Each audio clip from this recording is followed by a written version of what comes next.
មកស្វែងដឹងពីប្រវត្តិនៃការសាងសង់របស់ប្រាសាទព្រះវិហារដែលនៅលើភ្នំដងរែកដ៏ខ្ពស់និងការឈ្លានពានក៏ដូចជាចង់បាននៃប្រាសាទព្រះវិហាររបស់យើងពីប្រទេសសៀមផងដែរ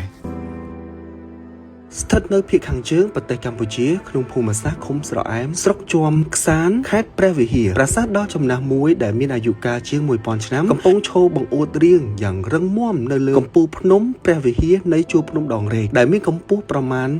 625ម៉ែត្រពីនីវ៉ូទឹកសមុទ្រនាំឲ្យមនុស្សម្នាក៏ស្ញប់ស្ញែងចាត់ទុកថាទីសក្ការៈនិងស្គាល់ច្បាស់ថាប្រាសាទព្រះវិហារដ៏អស្ចារ្យរបស់ខ្មែរគ្រប់ជំនាន់កាលសម័យអង្គរប្រាសាទព្រះវិហារគឺមានឈ្មោះដើមស្រីសិខគិរីស្វរៈមានន័យថាជាម្ចាស់នៃកំពូលភ្នំហើយក៏ជាឈ្មោះនៅលឹងថ្មព្រះឥសូរដែលស្ដេចជំនាន់មុនយកទៅតម្កល់លើភ្នំនេះតាមការស្រាវជ្រាវពីឯកសារប្រវត្តិសាស្ត្រខ្មែរជាច្រើនប្រាសាទព្រះវិហារចាប់ផ្ដើមកសាងឡើងក្នុងរជ្ជកាលសូរ្យវរ្ម័នទី1នៃគ្រិស្តសករាជឆ្នាំ889ធ្វើឡើងអំពីថ្មភក់នៅលើទីតាំងខ្ពស់មួយនៃជួរភ្នំដងរែកដែលកាលនោះគឺស្ថិតនៅចំកណ្ដាលនៃអតីតទឹកដីមហានគរខ្មែរដែលបច្ចុប្បន្នគឺស្ថិតក្នុងទឹកដីខេត្តព្រះវិហារជាប់ខេត្តស៊ីសាកេតរបស់ប្រទេសថៃផងដែរប្រាសាទព្រះវិហារគឺជាតំបន់ប្រវត្តិសាស្ត្រសាងសង់ក្នុងអំឡុងចុងសតវត្សទី9បញ្ចប់ទៅនៅដើមសតវត្សទី12ក្រោមរជ្ជកាលព្រះបាទសូរ្យវរ្ម័នទី2នៃសម័យមហានគរដើម្បីឧទ្ទិសដល់ព្រះឥសូរដែលជាព្រះអាទិទេពនៅក្នុងព្រហ្មញ្ញសាសនាជាបន្តយើងខ្ញុំសូមធ្វើការសង្ខេបពីព្រឹត្តិការណ៍និងការបរិច្ឆេទសំខាន់កុលបុត្រាបុត្រីកម្ពុជារដ្ឋគប្បីចងចាំឲ្យបានច្បាស់ដូចខាងក្រោម1នៅឆ្នាំ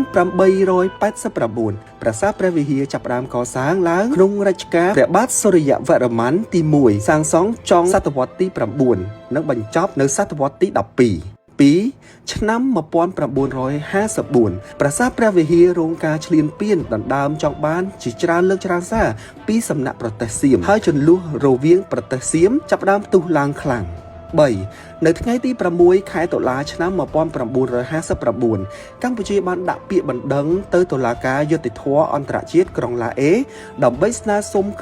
ឲ្យតុលាការប្រគល់អធិបតេយ្យដែនដីប្រាសាទព្រះវិហារមកឲ្យកម្ពុជានិងទាមទារឲ្យសៀមដកកងកម្លាំងប្រដាប់អាវុធរបស់ខ្លួនចេញពីតំបន់ប្រាសាទក្រោយការតវ៉ាតាមរយៈការទូតជាមួយសៀមបរាជ័យ4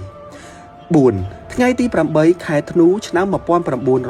1959សារណារបស់កម្ពុជាត្រូវបានបញ្ជូនទៅដល់ដៃតុលាការតាមពេលកំណត់តែភាគីថៃវិញបែរជាបញ្ជូនពាក្យបណ្ដឹងមួយបដិសេធមិនទទួលស្គាល់សមត្ថកិច្ចរបស់តុលាការអន្តរជាតិក្នុងការជំនុំជម្រះបណ្ដឹងរបស់កម្ពុជា5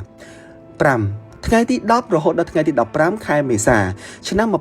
1960សវនាការជាសាធារណៈដើម្បីជំនុំជម្រះលើបណ្ដឹងជំទាស់របស់ភាគីសៀម6ថ្ងៃទី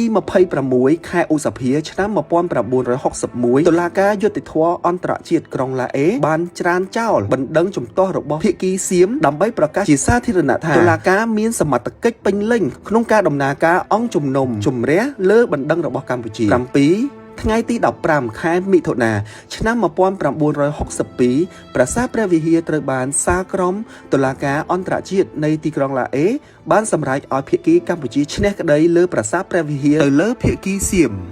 និយាយរួមទៅចំពោះភាគីសៀមគឺគេចង់បានរបស់យើងណាស់ហើយអ្នកទាំងអស់គ្នាគួរតែ share វីដេអូម្នាក់មួយដើម្បីឲ្យកូនខ្មែរជំនាន់ក្រោយឲ្យបានដឹងថាចៅសៀមគឺធ្វើយ៉ាងម៉េចដាក់ខ្មែររបស់យើងแล้วហើយយើងត្រូវតែគ្រប់គ្រងនៃរដ្ឋាភិបាលខ្មែររបស់យើងនេះគឺជាប្រវត្តិខ្លះៗរបស់ប្រាសាទព្រះវិហារនៅអរគុណបើសិនជាពេញចិត្តនៅវីដេអូរបស់ខ្ញុំសូម follow page របស់ខ្ញុំម្នាក់មួយផងជួបជាមួយវីដេអូខ្ញុំក្រោយៗទៀតណា